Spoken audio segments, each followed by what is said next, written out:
Hello दोस्तों, welcome to Guru ji E classes. जैसे कि हम लोग डीएलएड सेकंड सेमेस्टर का विषय सामाजिक अध्ययन में भूगोल को शुरू किए थे। आज हम लोग धरातल के रूप बदलने वाले कारक देखेंगे कि धरातल को कौन कौन से कारक प्रभावित करते हैं। पिछले वीडियो में हम लोगों ने प्राकृतिक शक्तियाँ एवं स्थलमंडल देखा था। अगर आपने वह वीडियो नहीं देखा है तो उसका लिंक आपको नीचे डिस्क्रिप्शन बॉक्स में मिल जाएगा, वहाँ से जाकर आप लोग उसे देख सकते हैं। चलिए स्टार्ट करते हैं।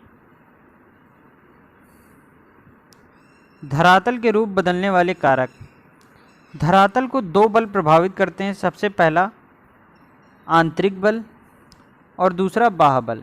आंतरिक बल जो पृथ्वी के अंदर लगाया जाता है बल, वह आंतरिक बल होता है। यह अदृश्य रूप में होता है, मतलब कि यह बल हम लोगों को दिखाई नहीं देता है। और बाह्य बल जो पृथ्वी के बाहर लगाया गया बल होता है, जिसके द्वारा धरातल प्रभावित होता है, वह बाह्य बल होता है। इसके दो भाग हैं, एक अपक्षय दूसरा अपर्दन। अपक्षय मतलब कि चट्टानों का अपने स्थान पर टूट टूट कर बिखर जाना ही अपक्षय कहलाता है। ये तीन तरीके के होते हैं, भौतिक, रासायनिक और जैविक। इसको हम लोग दोस्तों आगे देखेंगे। अपर्दन मतलब इरोजन, मतलब का मिट्टी का अपने स्थान से दूसरे स्थान पर स्थानांतरित हो जाना ही अपर्दन कहलाता है। मतलब मिट्टी का खिसकना एक स्थान से दूसरे स्थान पर ही अपर्दन कहलाता है। किन कारणों से ये खिसकती हैं मिट्टी? बहता जल के द्वारा, पवन के द्वारा, हिमानी मतलब हवा के द्वारा, लहरों के द्वारा, ये सब खिसकती हैं। तो ये तो दो हो गए, बाह्य बल और आंतरिक बल। आंतरिक बल को हम लोगों ने दोस्तों दो भागों में विभाजित किया गया है।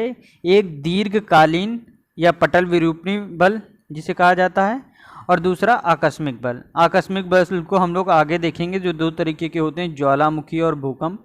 इसको अभी हम लोग आगे देखेंगे। पहले दीर्घकालीन बल देखते हैं। इन शक्तियों से धरातल झुकता, मुड़ता, टूट जाता है। मतलब कि यह वह शक्तियाँ जिनके द्वारा जो धरती है या धरातल है वो झुकता है, मुड़ता है, टूट जाता है, टूटकर बिखर जाता है। ये दो तरीके से होता है दोस्तों।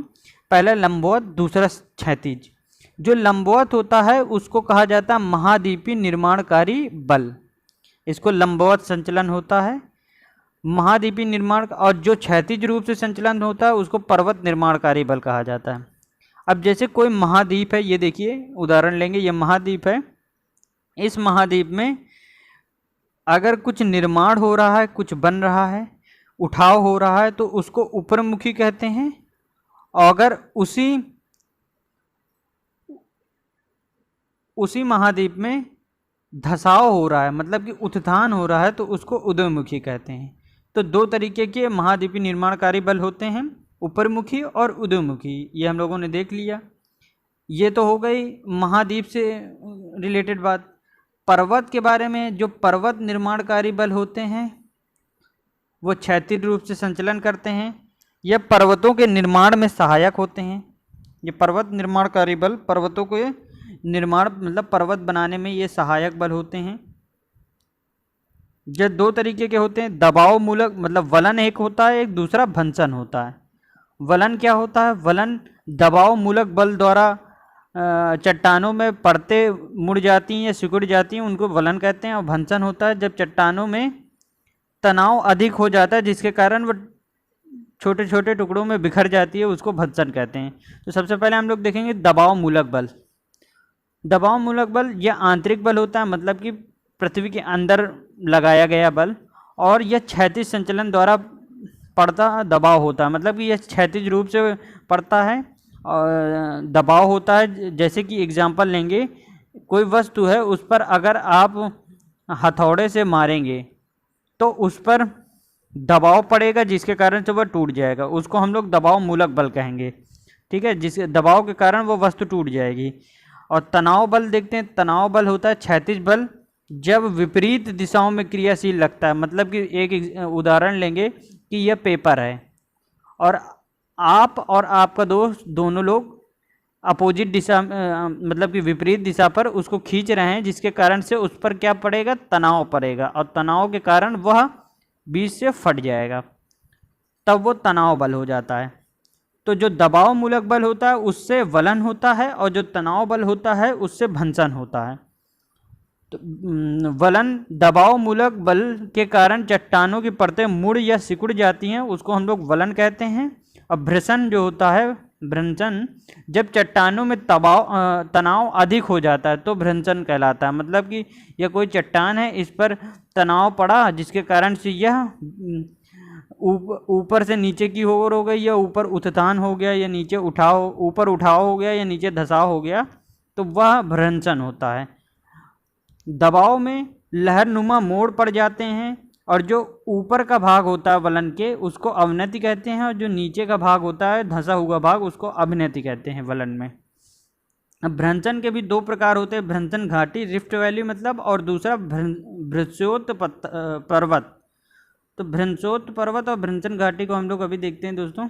सबसे पहले हम लोग वलन के प्रकार देखेंगे कि 5 तरीके के होते हैं: सम्मित वलन, असम्मित वलन, परिवलन या दोहरा वलन भी उसे कहते हैं, पंखाकार वलन और एकंत वलन। ये दोस्तों आपके कुछ वलन के प्रकार हैं। अब हम लोग देखेंगे भ्रंशन के प्रकार, जो हम लोग अभी पहले देखे कि भ्रंशन घाटी और भ्रंशोत पर्वत। भ्रंशन घाटी वह होता है जब दो समान भ्रंश, मतलब कि दो समान धरती पे भ्रंश जो अपनी जगह पर स्थिर हैं, परंतु जो बीच का मध्यवर्ती भाग है वह नीचे की ओर धंस जाता है, तब उसे हम लोग भ्रंश घाटी कहते हैं। ये तो भ्रंश घाटी, उसे इंग्लिश में रिफ्ट वैली के नाम से जाना जाता है। और भ्रंशोत पर्वत जो होता है उस पर दो समांतर भ्रंशों का क्षेत्र नीचे धंस जाता है। जो अगल बगल के दो भ्रंश हैं वो नीचे की ओर धंस जाते हैं, परंतु जो मध्यवर्ती भाग होता है वो स्थिर रहता है, वो अपनी जगह पर पर्वत निर्माण वो स्थिर रहता है, वो नहीं हटता है, तो उसको भ्रंशोत पर्वत कहते हैं।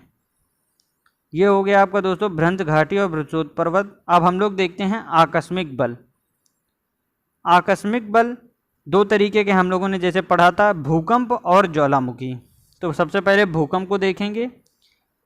आंतरिक शक्तियों के फलस्वरूप उत्पन्न कंपन या तरंगों को हम लोग भूकंप कहते हैं। तो ये देखिए, ये मान लीजिए ये धरती है और आंतरिक शक्ति अंदर है, जिसके कारण से उस पर क्या उत्पन्न हो रहा है, कंपन या तरंगे उत्पन्न हो रहे हैं, जिनको क्या कहते हैं, भूकंप कहा जाता है। ऐसी शक्तियाँ जिनके द्वारा तरंगे या कंपन उत्पन्न होता है उसे हम लोग भूकंप कहते हैं। यह तरंगे 3 तरीके की होती हैं, प्राथमिक, द्वितीयक और धरातलीय। ये 3 तरीके के। मापन कैसे किया जाता है भूकंप का? सिस्मोग्राफ के जरिए ये उपकरण होता है, जिसके जरिए हम लोग भूकंप को माप सकते हैं, या तो उसको भूकंप मापी भी कहा जाता है। भूकंप मूल या फोकस, भूकंप का मेन मूल कहाँ पर होता है, फोकस कहाँ पर होता है, उसकी भूकंप तरंगे जो पृथ्वी के अंदर जहाँ से उत्पन्न होती है वही उसका मूल जगह होती है जहाँ से भूकंप स्टार्ट होता है, शुरू होता है। ये तो हम लोगों ने भूकंप देखा। अब हम लोग ज्वालामुखी देखेंगे कि ज्वालामुखी क्या होता है। ज्वालामुखी एक ऐसा छिद्र होता है, एक ऐसा द्वार होता है जहाँ से भूगर्भ से, मतलब भूगर्भ मतलब कि अंदर से क्या निकलता है, लावा, गैस, भाप और कीचड़ या आदि बाहर निकलता है, जिसे हम लोग क्या कहते हैं, ज्वालामुखी कहते हैं दोस्तों। तो फिर से समझेंगे का आशय ऐसे छिद्र से है, ऐसे द्वार से है जिसके भूगर्भ में, जिसके अंदर लावा, गैस, भाप और कीचड़ होता है और यह सब बाहर निकलता है, वही सब हमारा क्या होता है, वो ज्वालामुखी होता है। ज्वालामुखी 3 तरीके की होती हैं दोस्तों। सबसे पहले सक्रिय ज्वालामुखी, दूसरी प्रसुप्त ज्वालामुखी और तीसरी शांत ज्वालामुखी। सक्रिय को समझेंगे, जो जागृत मुंह पर हमेशा लावा रहता है, मतलब कि वह ज्वालामुखी जो हमेशा जागृत हो जाती है, हमेशा फटने लगती है, उसे हम लोग सक्रिय ज्वालामुखी कहते हैं। प्रसुप्त ज्वालामुखी लंबे समय तक शांत, अचानक सक्रिय हो जाती है, मतलब कि बहुत समय तक वो शांत रहती है लेकिन अचानक से वो सक्रिय हो जाती है, तो वह प्रसुप्त ज्वालामुखी होती है। और शांत ज्वालामुखी, जैसे कि नाम से पता चल रहा है कि जिसका मुख बंद हो गया हो, वो जो बहुत ही समय से ना उसका मुख खुला हो, वह सब शांत ज्वालामुखी होती हैं। ये 3 तरीके की ज्वालामुखी हो गई दोस्तों। अब हम लोग देखते हैं बाह्य बल।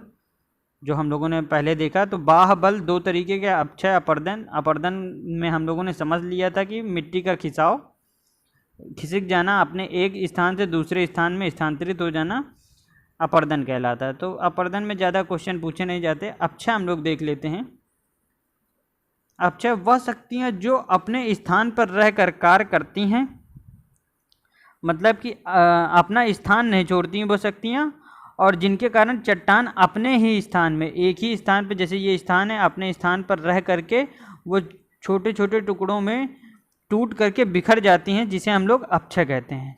मतलब फिर से समझेंगे, अपक्षय मतलब चट्टानों का अपने ही स्थान पर टूट कर बिखर जाना ही अपक्षय कहलाता है। यह दोस्तों अपक्षय हो गया। अपक्षय 3 तरीके का होता है। भौतिक अपक्षय कैसे टूटती हैं, सबसे पहले भौतिक अपक्षय सुनेंगे। भौतिक अपक्षय 2 जगहों पर होता है, उष्ण प्रदेशों पर और ठंडे प्रदेशों पर। उष्ण प्रदेशों पर भौतिक अपक्षय कैसे होगा, देखिए, जैसे कि यह एक चट्टान है, ठीक है, यह गर्म थी, सूर्य की ताप से यह चट्टान बहुत तेज से गर्म थी, फिर अचानक से वर्षा हो जाती है और वर्षा के जल के कारण यह चट्टान एकदम से सिकुड़ कर, अब उस पर गर्म थी, अचानक से उस पर वर्षा हुई, उस पर पानी पड़ा, जिसके कारण से वह सिकुड़ गई, और सिकुड़ने के कारण वह चटक जाती है। ये उष्ण प्रदेशों में ऐसे भौतिक अपक्षय होते हैं। और ठंडे प्रदेशों में कैसे होते हैं, ठंडे प्रदेशों में दोस्तों जैसे शीत ऋतु के समय पे ठंडी ठंडी हवाएं चलती हैं, जिनके कारण से बर्फ़ जो होती है, हिम होती है, वो जम जाती है। अब हिम का आयतन बढ़ने से दबाव पड़ता है, हिम जमती है, जिसके उससे आयतन बढ़ता है, जिसके फिर उसके बाद वो जो हिम होती है वो पिघल जाती है। पिघलने से चट्टान जो होती है वो फैलती है। तो यह प्रोसेस बार बार होता है, जिसके कारण चट्टानें टूट जाती हैं। ये ठंडे प्रदेशों में दोस्तों होता है। तो दोनों भौतिक अपक्षय 2 तरीके के, पहला तो अपक्षय कितना 3 तरीके के होते हैं, भौतिक अपक्षय, दूसरा रासायनिक और तीसरा जैविक अपक्षय। लेकिन भौतिक अपक्षय 2 तरीके, एक ठंडे प्रदेशों में, एक उष्ण प्रदेशों में। अब हम लोग देखेंगे रासायनिक अपक्षय। रासायनिक अपक्षय रासायनिक तत्वों में परिवर्तन हो जाता है, जिससे चट्टानों का अपघटन या विघटन या नियोजन हो जाता है। मतलब कि जो चट्टानें हैं उनमें कोई रासायनिक परिवर्तन के कारण जो चट्टानें होती हैं वह टूट टूट करके बिखर जाती हैं, जिसे रासायनिक अपक्षय कहते हैं। वो कौन कौन से रसायन हैं जिनके कारण टूटती हैं, O2, ऑक्सीजन, कार्बन, हाइड्रोजन या वाटर के कारण यह रासायनिक अपक्षय होता है दोस्तों। अब जैविक अपक्षय देखते हैं। जैविक अपक्षय वह अपक्षय जब पेड़ पौधे या जीव जंतु आदि द्वारा किया गया अपक्षय, मतलब कि पेड़ पौधे या जीव जंतु द्वारा चट्टानों का टूट कर बिखर जाना ही जैविक अपक्षय कहलाता है दोस्तों। ये हम लोग 3 अपक्षय पढ़ लिए, सबसे पहला भौतिक, दूसरा रासायनिक, तीसरा जैविक अपक्षय। आज का दोस्तों वीडियो बस इतना ही। Thank you for watching video.